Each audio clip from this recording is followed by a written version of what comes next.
जय हिंद दोस्तों। राजस्थान के इतिहास की जो हमारी श्रृंखलाएं चल रही थी उसमें हमने मेवाड़ रियासत के इतिहास से पढ़ना शुरू किया था। तो मेवाड़ रियासत के इतिहास से हमने शुरू किया था। तो मेवाड़ रियासत में हमने देखा था कि मेवाड़ रियासत पर जो है वो किस प्रकार गोहिल अपना शासन स्थापित करते हैं, और इनके बारे में हमने पहले से देखा था कि ये जो सूर्यवंशी हैं, और वो मेवाड़ रियासत का इतिहास हमने देखा था ये कि सूर्यवंशी हैं। और इसके बारे में हमने विवस्वान के बारे में देखा था। विवस्वान के बाद में हमने देखा था कि विवस्वान के वंशज होते हैं दशरथ के पुत्र होते हैं राम के दो पुत्र होते हैं लव और कुश। उनमें से कुश के वंशज 108वें वंशज होते हैं जिनका नाम था विजयभूप के बाद में जो शासक बनते हैं शिलादित्य के बाद में बप्पा रावल जो है किस प्रकार शासक बनते हैं, इन सभी बातों की चर्चा हम पिछले वीडियो में कर चुके हैं दोस्तों। अगर आपने वो वीडियो नहीं देखी है दोस्तों तो इस वीडियो के डिस्क्रिप्शन बॉक्स में आपको उन वीडियो की लिंक मिल जाएगी। आप यह वीडियो देखने के बाद में वो वीडियो जरूर देखिएगा, क्योंकि अगर आप वो वीडियो नहीं देखोगे तो आपको यह वीडियो ऐसे अधूरा सा लगेगा, जैसे कहीं बीच से शुरू कर दिया हो। लेकिन आप जब इतिहास पढ़ना मुश्किल नहीं है, इतिहास पढ़ना बहुत आसान है। जब हम चीज़ों को एक सीक्वेंस में पढ़ते हैं ना इतिहास में, तो बहुत ही इतिहास से सरल कोई सब्जेक्ट होता ही नहीं है। जैसे कि हमने पहले देखा था कि विवस्वान के बारे में देखा था। विवस्वान के बाद में हमने देखा था कि दशरथ हुए थे। दशरथ के बाद में राम के बाद में लव और कुश, और लव कुश के बाद में कुश के 108वें वंशज हुए थे। कुश के 108वें वंशज हुए थे विजयभूप, जिन्होंने अपनी राजधानी अयोध्या से हटाकर कहाँ ले गए थे वल्लभी। और इसके बाद में इसके 6वें वंशज हुए थे जिसका नाम मिलता है शिलादित्य, और शिलादित्य के जो पुत्र हुए थे उनका नाम था गुहिल के बाद में हमने देखा था कि शासक बनते हैं बप्पा रावल। ये मेन शासकों के बारे में हम बता रहे हैं कि बप्पा रावल शासक बनते हैं। इनके बीच में शासक जो हुए थे उनके बारे में हमने पिछले वीडियो में देख चुके हैं कि गुहिल के बाद में सीधे बप्पा रावल नहीं आते, बीच में शासक आते हैं, जैसे कि भोज, नागादित्य के बाद में महेंद्र के बाद में अपराजित के बाद में शिलादित्य के बाद में महेंद्रदित्य आते हैं।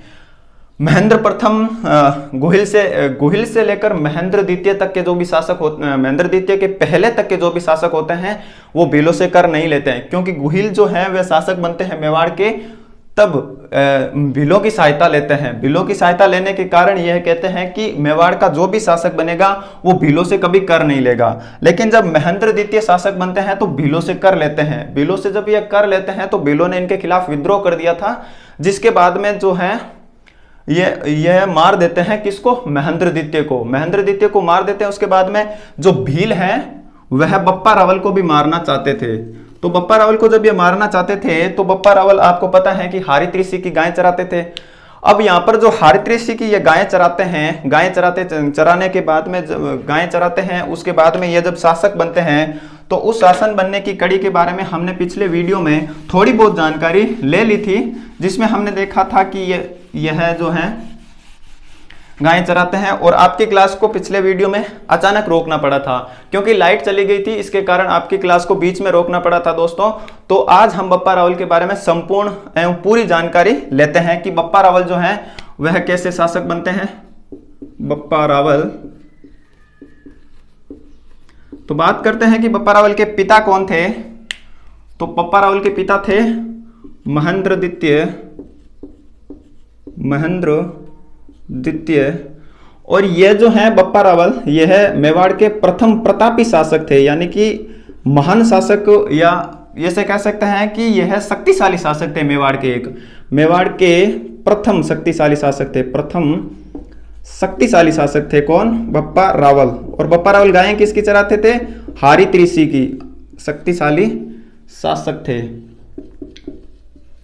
और बप्पा रावल गायें किसकी चराते थे, हारित ऋषि की गायें चराते थे। गायों के बारे में हमने एक देखा था कि वो एक गाय थी जो एक जगह पर जाकर खड़ी हो जाती थी, जिसका दूध अपने आप निकलना शुरू हो जाता था। वह सब बातें बता चुके हैं, फिर भी आज हम देख लेते हैं कि ये गायें चराते थे। और उसके बाद में जब ये गायें चरा रहे होते हैं तो मेवाड़ का जो क्षेत्र है 5 जिलों का जो क्षेत्र पड़ता है, हमने पहले वीडियो में चर्चा कर रखी है कि मेवाड़ का जो क्षेत्र है वो कौन कौन से जिलों में पड़ता है। इन सभी के बारे में चर्चा पहले वीडियो में हो चुकी है।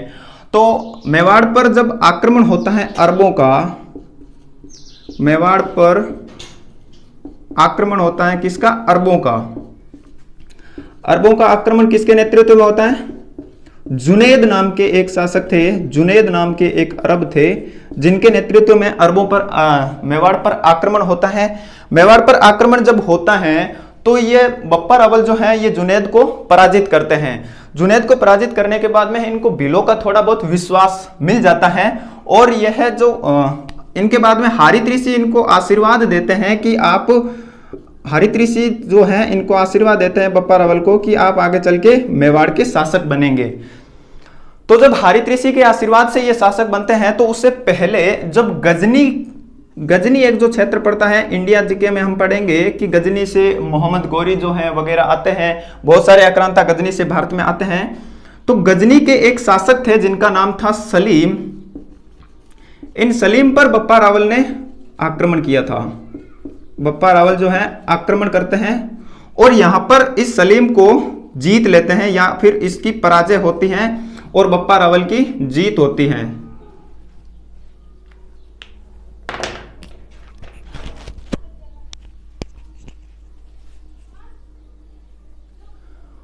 और जब बप्पा रावल की यहां पर जीत होती है तो बप्पा रावल जो है ये जीतने के बाद में ये जो क्षेत्र है इस पर स्वयं शासन नहीं करके अपने जो भांजे होते हैं, अपने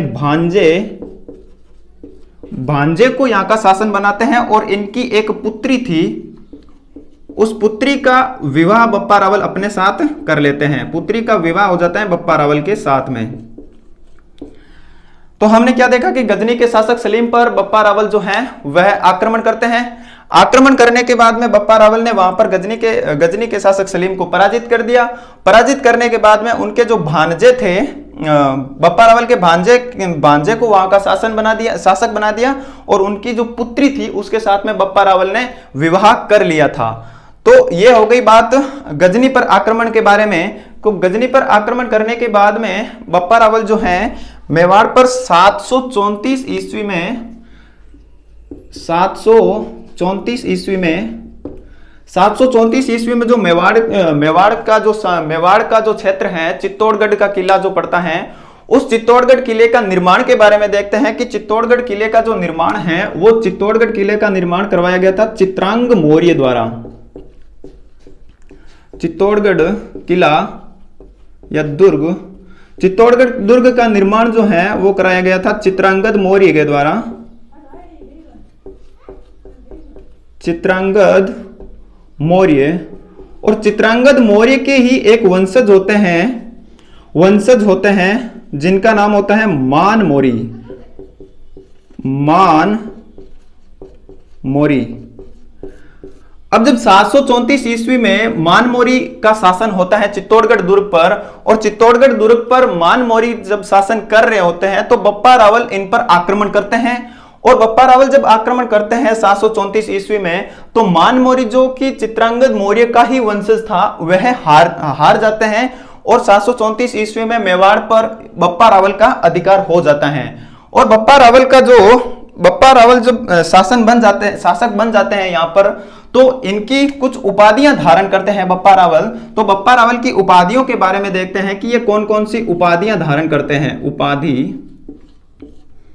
उपाधि जैसे ये उपाधि शासक बनने के बाद में उपाधि धारण करते हैं राजगुरु,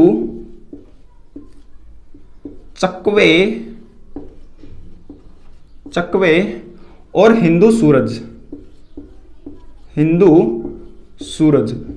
बप्पा रावल 734 ईस्वी में चित्तौड़गढ़ दुर्ग पर अधिकार करते हैं। चित्तौड़गढ़ दुर्ग पर अधिकार करने के बाद में बप्पा रावल 3 तरह की उपाधियां धारण करते हैं, जैसे चकवे, हिंदुआ सूरज और राजगुरु की उपाधि जो है बप्पा रावल धारण करते हैं। और इसके बाद में एक इतिहासकार हुए हैं जिनका नाम मिलता है सीवी वैद्य जो इतिहासकार हैं, इतिहासकार का नाम है सीवी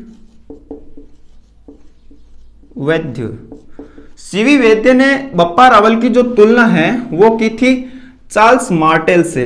चार्ल्स मार्टेल से तुलना की थी बप्पा रावल की। चार्ल्स मार्टेल से तुलना करते हैं सीवी वैद्य बप्पा रावल की। बप्पा रावल की जो तुलना है वो सीवी वैद्य ने चार्ल्स मार्टेल से की थी। अब देखते हैं कि ये चार्ल्स मार्टेल जो हैं यह कौन थे। तो चार्ल्स मार्टेल एक फ्रांसीसी सेनापति थे जिन्होंने मुगलों की सेना को सर्वप्रथम पराजित किया था। इतनी बातें हो गई कि महेंद्र द्वितीय के पुत्र थे बप्पा रावल और मेवाड़ के प्रथम शक्तिशाली शासक थे। हारित ऋषि की गायें चराते थे। मेवाड़ पर जब अरबों का आक्रमण होता है तो इनको पराजित करते हैं। गजनी के शासक सलीम को हराते हैं और अपने भांजे को वहां का शासक बनाते हैं। और गजनी पर जब शासन करते हैं उनके भांजे, तो उनकी एक पुत्री होती है सलीम की पुत्री, जिनका विवाह बप्पा रावल के साथ कर दिया जाता है। और सीवी वैद्य ने चार्ल्स मार्टेल की तुलना बप्पा रावल से की है। और इनकी उपाधियां जो हैं, शासक बनने के बाद में ये राजगुरु, चकवे और हिंदू सूरज की उपाधि धारण करते हैं। जब ये शासक बनते हैं तो मेवाड़ में कुछ काम भी करते हैं, जैसे कि मंदिर का निर्माण करते हैं। मंदिर निर्माण, अब कौन कौन से मंदिर बनाते हैं थोड़ा सा तो मैंने पिछले वीडियो में आपको बता ही दिया है कि नागदा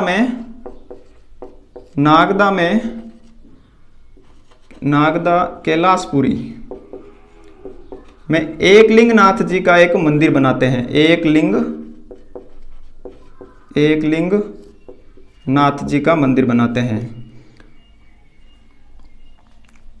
कैलाशपुरी उदयपुर में एकलिंग नाथ जी का मंदिर बनाते हैं। और नागदा में जो मंदिर बनाते हैं वो सास बहू का मंदिर बनाते हैं। सास बहू का मंदिर, ठीक है। दो तरह के मंदिर बना दिए, सास बहू का मंदिर नागदा उदयपुर में और एकलिंग नाथ जी का मंदिर कैलाशपुरी उदयपुर में। ये दो मंदिर बना दिए। और अब क्या करते हैं कि एक सोने का सिक्का भी जारी करते हैं। बप्पा रावल एक सोने का सिक्का चलाते हैं। अब सोने का सिक्का चलाते हैं तो इस सोने के सिक्के के बारे में देखते हैं कि इस पर क्या क्या अंकित है। सोने का सिक्का, बप्पा रावल सोने का सिक्का चलाते हैं जो कि 115 ग्रेन का होता है। 115 ग्रेन का होता है। और इस पर एक दंडवत करते एक व्यक्ति का चित्र है। दंडवत करते व्यक्ति का चित्रांकन किया गया है। दंडवत करते व्यक्ति का चित्रांकन किया गया है। और बप्पा रावल जब शासक बनते हैं तो अपनी राजधानी जो है नागदा को बनाते हैं। बप्पा रावल ने अपनी राजधानी किसको बनाया था? नागदा। बप्पा रावल के टाइम में नागदा मेवाड़ की राजधानी रही थी और यही जो है मेवाड़ की प्रथम राजधानी थी। राजधानी नागदा जो है प्रथम राजधानी रही थी मेवाड़ की, प्रथम राजधानी, ठीक है। बप्पा रावल शासक बनने के बाद में नागदा को अपनी राजधानी बनाते हैं जो कि मेवाड़ की प्रथम राजधानी रही थी दोस्तों। और यह हो गई बप्पा रावल के बारे में मोटी मोटी बातें कि बप्पा रावल जो है वो चित्तौड़ पर शासन करते हैं। चित्तौड़ पर शासन करने के लिए भीलों की इनको सहायता मिलती है, क्योंकि जुनेद का जब आक्रमण होता है तो अरब जो कि जुनेद था और उसका जब आक्रमण होता है तो इसको हराने के लिए बप्पा रावल की सहायता भीलों ने की थी। तो इसके बाद में भीलों का विश्वास जो है बप्पा रावल के प्रति हो गया था। और जब 734 ईस्वी में मानमोरी से चित्तौड़गढ़ का किला लिया जाता है तो भीलों ने इनकी सहायता की थी। और इसके बाद में जब ये शासक बनते हैं तो एकलिंग नाथ जी का मंदिर बनाते हैं और सोने का सिक्का चलाते हैं। सास बहू का मंदिर बनाते हैं। और इनके बारे में अब ऐसी जानकारी हमें लगभग पूरी हो चुकी है दोस्तों की ये जो थे बप्पा रावल इतने ही थे। ये मेवाड़ के प्रथम शक्तिशाली शासक थे। और अब देखते हैं कि बप्पा रावल की मृत्यु कैसे होती है, कहां पर होती है। बप्पा रावल की मृत्यु के बारे में थोड़ी जानकारी लेते हैं। बप्पा रावल की मृत्यु के बारे में भी इतिहासकारों के कुछ मत अलग अलग हैं। तो देख लेते हैं कि कौन सा इतिहासकार कहता है कि बप्पा रावल कैसे जो मृत्यु हुई थी, या फिर हमें साक्ष्यों से क्या पता चलता है कि बप्पा रावल की मृत्यु कैसे हुई थी। तो बप्पा रावल की मृत्यु के बारे में कुछ इतिहासकारों का मानना है कि बप्पा रावल की जो मृत्यु है वो मध्य एशिया का एक क्षेत्र पड़ता है जिसे खुरासान कहा जाता है। तो बप्पा रावल की मृत्यु के बारे में कहा जाता है कि मध्य एशिया का एक क्षेत्र पड़ता है, मध्य एशिया का क्षेत्र जिसे खुरासान कहा जाता है, खुरासान वहां पर हुई थी। लेकिन इस तथ्य को मानने के पीछे कोई तर्क नहीं है दोस्तों कि इस तथ्य को सही माना जा सके कि बप्पा रावल की जो मृत्यु है वो खुरासान मध्य एशिया में हुई थी। इसके पीछे इसको मानने के लिए हमारे पास कोई ठोस तथ्य नहीं है।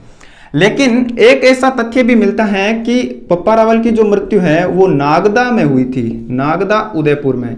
तो इसको मानने के लिए एक ऐसा प्रमाण है कि नागदा उदयपुर में जो बप्पा रावल की छतरी है वो आज भी बनी हुई है। बप्पा रावल की जो छतरी है वो नागदा उदयपुर में अभी भी बनी हुई है, छतरी बनी है। तो बप्पा रावल की छतरी जो है वह कहां बनी है? बप्पा रावल की छतरी नागदा उदयपुर में बनी है। इसलिए हम मानते हैं कि बप्पा रावल की जो मृत्यु है वह नागदा उदयपुर में हुई थी, ना कि खुरासान मध्य एशिया के क्षेत्र में हुई थी दोस्तों। तो ऐसा हम मान सकते हैं कि बप्पा रावल की मृत्यु नागदा में हुई थी, ना कि खुरासान मध्य एशिया में हुई थी। तो अब यह हो गई बात बप्पा रावल के बारे में। हम बप्पा रावल से आगे की कहानी शुरू करते हैं कि बप्पा रावल के बाद में जो शासक है वह कौन बनते हैं। बप्पा रावल के बाद में शासक बनते हैं, बप्पा रावल के ही पुत्र थे जिनका नाम था खुमान फर्स्ट। और खुमान फर्स्ट के बारे में ऐसे कोई जानकारी, विशेष जानकारी नहीं मिलती है दोस्तों, क्योंकि ये छोटे मोटे शासक हुआ करते थे। इनके शासनकाल में कोई भी विशेष घटना घटित नहीं हुई थी। तो इनके विषय में महत्वपूर्ण जानकारी है जो हमें नहीं मिलती है दोस्तों। आपका जो प्रश्न है इन शासकों से एग्जाम में अभी तक तो कभी नहीं आया है और आगे भी उम्मीद है कि इन शासकों से प्रश्न नहीं आएगा। बप्पा रावल के बाद में शासक बनते हैं खुमान के बाद में शासक बनते हैं मतंड के बाद में शासक बनते हैं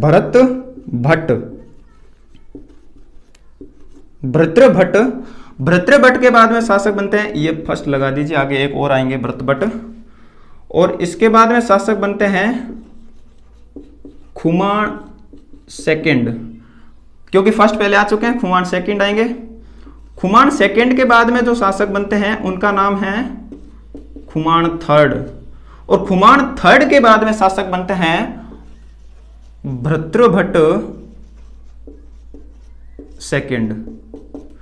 भर्तृभट्ट सेकंड जब शासक बनते हैं तो भर्तृभट्ट सेकंड एक विवाह करते हैं और भर्तृभट्ट सेकंड का विवाह होता है राष्ट्रकूटों की एक राजकुमारी थी जिसके साथ में राष्ट्रकूट राजकुमारी, जिनका नाम हमें मिलता है महालक्ष्मी। राष्ट्रकूट राजकुमारी महालक्ष्मी के साथ भर्तृभट्ट का विवाह होता है।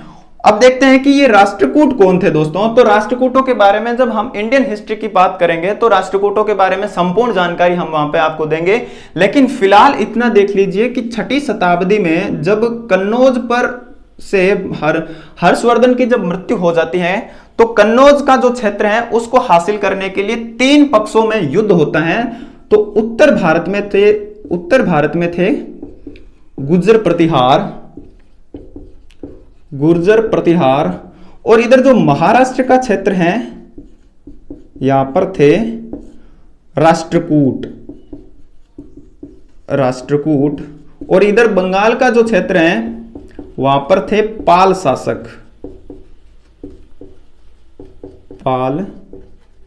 शासक।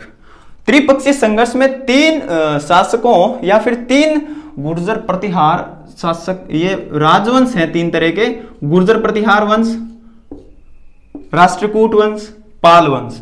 जब 3 शासकों के बीच में ये जो संघर्ष होता है तो इसे कहते हैं त्रिपक्षीय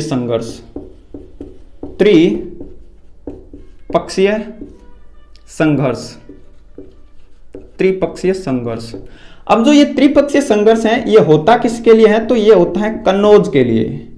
कन्नौज जिस पर हर्षवर्धन का शासन था और हर्षवर्धन की जब मृत्यु हो जाती है 6ठी शताब्दी में तो वहां पर जो है शासन करने के लिए 3 शासकों के बीच में युद्ध या फिर संघर्ष चलता रहता है। इसी को त्रिपक्षीय संघर्ष कहते हैं। और इन्हीं राष्ट्रकूटों की एक राजकुमारी थी जिनका नाम था महालक्ष्मी देवी। और महालक्ष्मी का जब विवाह होता है भर्तृभट्ट सेकंड के साथ, तो भर्तृभट्ट सेकंड के साथ जब इनका विवाह होता है तो इनको एक पुत्र होता है जिनका नाम था अल्लट। अब हमें अल्लट के बारे में देखना है कि ये जो है इनके शासनकाल में कुछ घटनाएं ऐसी घटी थी जिनके बारे में आपको जानकारी लेनी चाहिए दोस्तों। तो हम बात करते हैं अल्लट के बारे में। अल्लट के बारे में बात करते हैं कि अल्लट के शासनकाल में कौन कौन सी घटनाएं घटी थी, क्या राजधानी चेंज हुई थी या फिर इन्होंने कोई कैसा काम किया था जिसके बारे में हमें पढ़ना चाहिए। तो हम देखते हैं अल्लट के बारे में।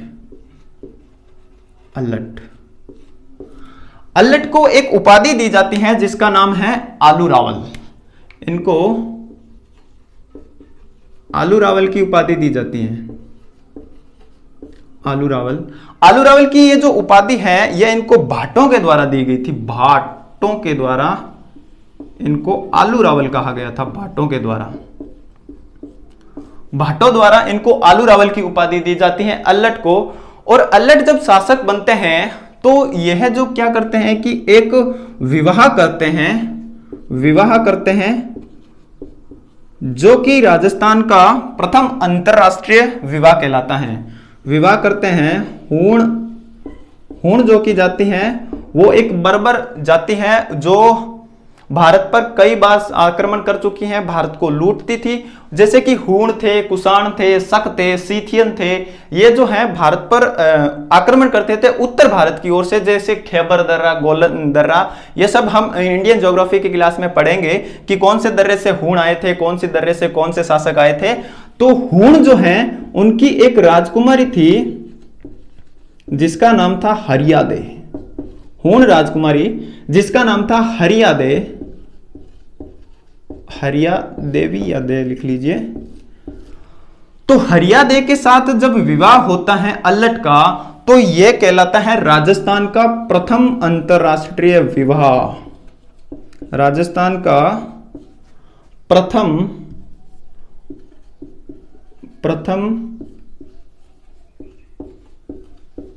अंतरराष्ट्रीय विवाह, राजस्थान का प्रथम अंतरराष्ट्रीय विवाह अल्लट द्वारा जो हूण हरिया देवी, हूण राजकुमारी हरिया देवी के साथ किया गया था वो राजस्थान का प्रथम अंतरराष्ट्रीय विवाह था। न कि जब 13वीं शताब्दी में शासक बनते हैं रावल रतन सिंह जो कि पद्मिनी के साथ विवाह करते हैं। सिंहल द्वीप की जो राजकुमारी थी जिसे श्रीलंका के नाम से जाना जाता है, वो राजस्थान का प्रथम अंतरराष्ट्रीय विवाह नहीं था। उससे पहले भी अल्लट शासक, अल्लट जो थे वो राजकुमारी हरिया देवी के साथ विवाह कर चुके थे। तो यह था राजस्थान का प्रथम अंतरराष्ट्रीय विवाह। प्रथम अंतरराष्ट्रीय विवाह जो है वो अल्लट करते हैं हरिया देवी के साथ। आप यहां पर कंफ्यूज होकर रावल रतन सिंह वाला मत कर दीजिएगा दोस्तों, क्योंकि रावल रतन सिंह वाला जो है वो प्रथम अंतरराष्ट्रीय विवाह नहीं था।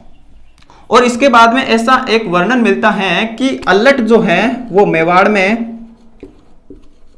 में नौकरशाही व्यवस्था की शुरुआत करते हैं। नौकरशाही व्यवस्था।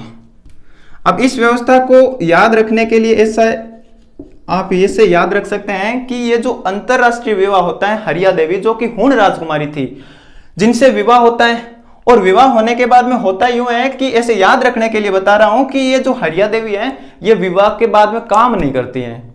काम नहीं करती हैं तो इन्होंने नौकर रखना शुरू कर दिया, तो नौकरशाही की शुरुआत हो गई। मेवाड़ में नौकरशाही की शुरुआत कैसे होती है? हरिया देवी से विवाह करते हैं जो कि अल्लट, और अल्लट ने मेवाड़ में नौकरशाही व्यवस्था की शुरुआत की थी। और अल्लट जो है एक नगर भी बसाते हैं जिसका नाम मिलता है अहाड़। अल्लट ने अहाड़ नगर बसाया था मेवाड़ में। अहाड़ नगर, अहाड़ जो है वह एक व्यापारिक नगर था। अहाड़ एक व्यापारिक नगर था।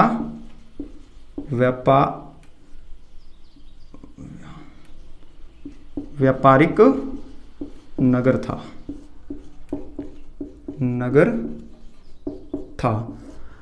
अहाड़ जो नगर है वो अल्लट के द्वारा बसाया गया था, और अहाड़ एक व्यापारिक नगर था। और अहाड़ को बसाने के बाद में यहां पर एक मंदिर का भी निर्माण करवाते हैं जिसे वराह मंदिर कहते हैं। वराह मंदिर। और वराह मंदिर का जब निर्माण करवाते हैं, और इसके बाद में आपको पता है कि मैंने जैसे पहले वीडियो में आपको बताया था कि मेवाड़ की पहली राजधानी जो थी वो नागदा रही थी, और दूसरी राजधानी जब अल्लट शासक बनते हैं तो अपनी राजधानी वो है अहाड़ बनाते हैं। तो यह जो है अहाड़ मेवाड़ की दूसरी राजधानी रही थी। मेवाड़ की दूसरी राजधानी कौन सी रही थी? अहाड़। और अहाड़ की स्थापना किसने की थी? अल्लट ने। दूसरी राजधानी रहती है। और यहां पर एक मंदिर का भी निर्माण करवाते हैं। एक मंदिर जो हो गया वराह मंदिर, और दूसरा एक मंदिर और बनवाते हैं जिसका नाम हमें मिलता है जगत अंबिका मंदिर। जगत अंबिका मंदिर।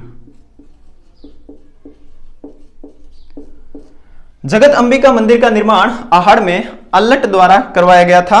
और हूण राजकुमारी हरियादेवी से इन्होंने विवाह किया था। इनको आलू रावल की उपाधि दी जाती है। आलू रावल की उपाधि इनको भाटों ने दी थी और इन्होंने मेवाड़ में नौकरशाही व्यवस्था की शुरुआत की थी। तो यह हो गई बात अल्लट के बारे में। अगर आपको स्क्रीनशॉट लेना है तो ले सकते हैं दोस्तों, ठीक है।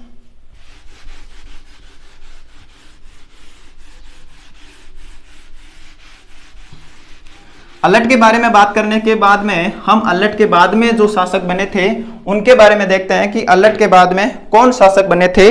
तो हमने अब तक बात कर ली अल्लट तक की। अल्लट, और अल्लट के बाद में शासक बनते हैं नरवाहन। नरवाहन के बाद में शासक बनते हैं, नरवाहन जब शासक बनते हैं तो उसके बाद में शासक बनते हैं शक्ति कुमार। शक्ति कुमार। और शक्ति कुमार के बाद में शासक बनते हैं अंबा प्रसाद। अंबा प्रसाद। अंबा प्रसाद के बाद में जो शासक बनते हैं उसके बारे में हमें थोड़ा जानना होगा, क्योंकि ये जब शासक बने थे इनके काल में कोई भी विशेष घटना घटित नहीं होती है, ना इन्होंने कुछ निर्माण कार्य किए थे, ना कोई विशेष आक्रमण वगैरह हुए थे। तो इनके बारे में जानना वैसे ज्यादा जरूरी नहीं है, क्योंकि अगर एक एक के बारे में हम जानकारी लेंगे तो इतिहास बहुत लंबा चला जाएगा। तो इनके बारे में वैसे कोई ज्यादा जानकारी देखने को नहीं मिलती है। और इसके बाद में जब शासक बनते हैं उनका नाम था रण सिंह। रण सिंह, या फिर इन्हीं का दूसरा नाम मिलता है करण सिंह। करण सिंह। अब इनके बारे में देखना जरूरी है कि ये जो है इसके बारे में हमें क्या जानकारी मिलती है। तो करण सिंह या रण सिंह के बारे में देखते हैं कि शासक बनने के बाद में इनका जो है वे ये क्या करते हैं। तो इनके बारे में देखते हैं। रण सिंह है और दूसरा नाम इनका क्या मिलता है? करण सिंह। और इनके बारे में जब ये शासक बनते हैं तो इनके बारे में हमें तिथि के बारे में भी जानकारी मिलती है कि यह जो है ये शासक बनते हैं 1158 के बारे में। इंडियन हिस्ट्री का टाइम भी याद रखिए कि यहां पर क्या चल रहा है। सभी चीजों को इतिहास में सभी चीजों को रिलेट करके पढ़ेंगे तो हिस्ट्री से इंटरेस्टिंग कोई भी सब्जेक्ट नहीं है। क्योंकि हिस्ट्री में होता क्या है कि अपने परिवार की तरह ही तो कहानी चलती है कि कहां पर क्या हुआ, किसने किसको मार दिया, किसने किसके साथ लड़ाई की, किसने कौन सा दुर्ग बनाया, किसने कौन सी नगर को अपनी राजधानी बनाया, ऐसे ही तो चलता है। तो यहाँ पर ये 1158 का काल है, तो यहाँ पर क्या चल रहा है? गजनी के आक्रमण हो रहे हैं, इधर पृथ्वीराज चौहान है। और इंडियन हिस्ट्री का काल भी देख लीजिए कि वहां पर क्या क्या चल रहा है, कौन से शासन का इतिहास वहां पर चल रहा है, या फिर कौन सा शासक दिल्ली के शासन है यहाँ पर। तो ऐसे देखते रहना चाहिए, क्योंकि चीजें आजकल हिस्ट्री के संबंध में एग्जाम में ऐसा भी पूछा जाता है कि ये तो रण सिंह है, यहाँ पर कोई भी शासक दे देंगे, जैसे कि कुंभा के टाइम में दिल्ली के शासक कौन थे, या कुंभा के टाइम में हड़ौती के शासक कौन थे, कुंभा के टाइम में मारवाड़ के शासक कौन थे। इसी प्रकार हर चीज को रिलेट करते पढ़ेंगे तो हिस्ट्री बहुत ही इंटरेस्टिंग टॉपिक है। 1158 में जब ये शासक बनते हैं तो अहोर पहाड़ी पर एक किले का निर्माण करवाते हैं। पर्वत पर किले का निर्माण करवाते हैं,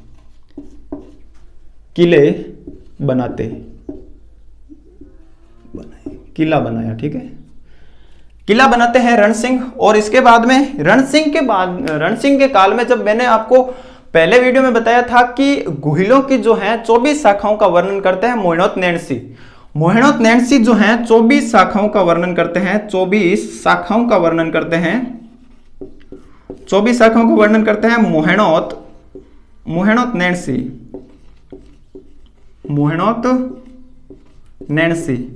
24 शाखाओं का वर्णन करते हैं मोहिनीयों नैन सिंह, जिसमें से इन्होंने कहा था कि 2 शाखाएं जो है वो मेवाड़ पर शासन करती हैं। एक का नाम था रावल शाखा और दूसरी का नाम था राणा शाखा। तो यहीं से वो राणा शाखा और रावल शाखा जो है वह निकलती हैं। तो होता यूं है कि रण सिंह के 2 पुत्र थे, जिनमें से एक का नाम था छेम सिंह। इनके 2 पुत्र थे 2, जिनमें से एक का नाम था छेम सिंह और दूसरे का नाम था रेहाब। ठीक है।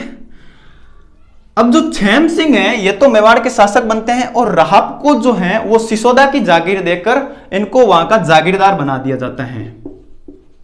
सिसोदा की जागीर, सिसोदा की जागीर दे दी जाती है राहब को और छेम सिंह को शासक बना दिया जाता है मेवाड़ का। छेम सिंह को मेवाड़ का शासक बना दिया जाता है और छेम सिंह को मेवाड़ का शासक बना दिया जाता है और राहब को जो है वो सिसोदा की जागीर दे दी जाती है।